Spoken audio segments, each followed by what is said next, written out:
Hello, hello. Welcome back to another episode of Book Wormies. As always, I am your host, Aaron Helton, here to take you down the wonderful road to nonfiction books. Today, I have a little bit of a stretch for you. Now, since I categorize my books as nonfiction, generally they're business, psychology, self-help, things like that. So today, I have something interesting. It's case studies. The book I'm talking about today is Tell Me What You Want by Charlotte Fox Weber. I say Weber because it's W-E-B-E-R. It may be Weber, but if I'm mispronouncing that based on my limited understanding of American and English phonetics, then I apologize to Ms. Charlotte. That said, these are case studies. So the subtitle of the book is A Therapist and Her Clients Explore Our 12 Deepest Desires. Now, the thing I loved about this book, I believe it does fall under nonfiction as case studies, and of course identities are shifted, etc., etc. But what I loved about this book is I read it probably about 2.5 years ago. When I was early on in my career as a coach, a big part of being able to coach is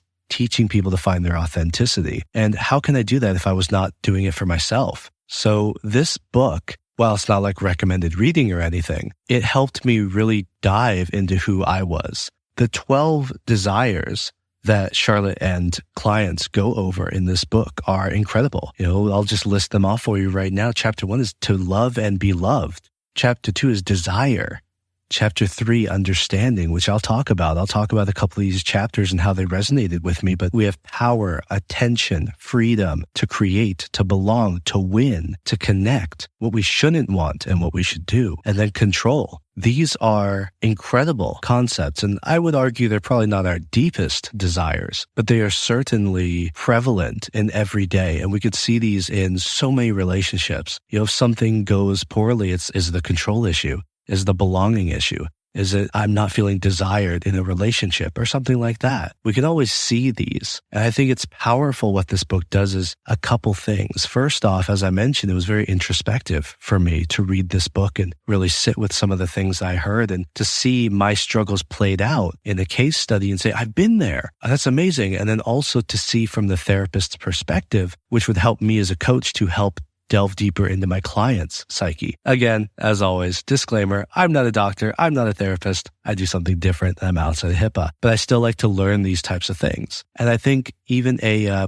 layperson that may be in a separate, completely different job, looking and empathizing with the perspective of therapist type individuals or healers and coming from a place of passion and learning and saying, I wonder how I could show up for people. What tools did they use to help somebody feel safe to speak to them? And to emulate that is a powerful tool. So without further ado, let me go ahead and tell you a little bit about what personally resonated with me. When I was reading this book, which is sitting at about 300-ish pages, probably about 290, I would definitely read this book slow, as with all the books that I read, right? Chapter by chapter, and I would just sit with it. Sit with the humanity of each chapter. The way that Charlotte writes is very, I'd say, human. It's very elegant, I guess is the word that comes to mind. It's human, but it's elegant, which sometimes is the opposite of what we think. Sometimes something elegant is almost ethereal or robotic, as opposed to human, which tends to be messy. But Charlotte tends to write in a way that is both, honestly, and it's incredible. But what resonated with me personally is Chapter 3, which is understanding, and Chapter 8, which is belonging. Again, I read this 2.5 years ago when I was still trying to form a part of my identity and establish my early career. So I used this book to really delve into myself and figure out what really resonated with me in it. And the first was understanding. Page 39 to 65, that's Chapter 3. And it follows a woman, Singh, who is, I believe, of Chinese descent, and she is working, I believe, as an architect. So she has some issues in people-pleasing, and the chapter explores how she grew up, how her identity was formed, and she basically has this experience with her boss, which is she wants to get on this big project, and he is kind of keeping her down, essentially. Of course, it's 30 pages of specifics that I won't share with you. I definitely push to read this book. I really enjoyed it, so I'd really prefer that you enjoy it as well. So I'll keep some things hidden, but generally it was about people-pleasing and identity and where do I fall on what I want versus pleasing other people. And as I've mentioned before, being a former people-pleaser, I've had a lot of issues with being walked on, with not having the proper boundaries, with not being the person I wanted to be. And so to see that put through and just visualize through somebody else's story allowed me to kind of take a step outside of myself and see what was going on. And interesting enough, calling this chapter Understanding, as opposed to something else like Boundaries or Power, we talk about in the future, there's another chapter about power. And so I'm curious, this one was Understanding. And basically, it was just beautiful how the story of Sing and the therapy client experience and relationship was surrounding understanding.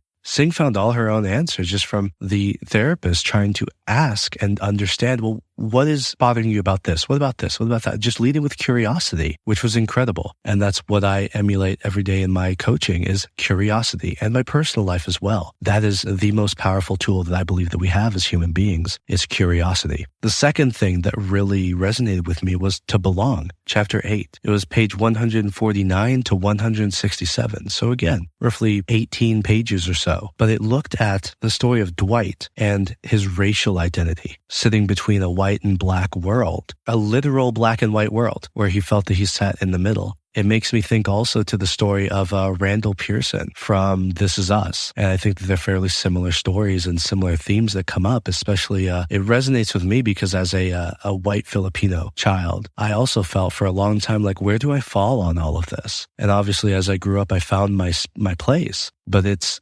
definitely a multiracial or biracial identity crisis that I think is, or experience that I think to have this sort of crisis. And so to see that again put into a book, not only does it help me in an introspective sense to find my identity during that time, but I think it's also insight into other people's struggles. When you sit and think, well, what is so-and-so going through? I talked before about Man Enough by Justin Baldoni, and I mentioned that one chapter about racism and that Justin Baldoni was speaking from his privileged position as a straight white guy. And he was very open about it. He said, here's how I started to show up for people because I couldn't know their experience. And so a book like this, Tell Me What You Want, where it's case studies of other people, that's what I love about case studies. Is I get to see it played out and see what is this? How would I show up as the therapist? How would I show up as the client? How would I show up as a friend if my friend showed up with this issue? How would I show up? How can I empathize? Is this a problem that I can create space for and help? It's just so interesting, in my opinion, how case studies can help us to grow in that way.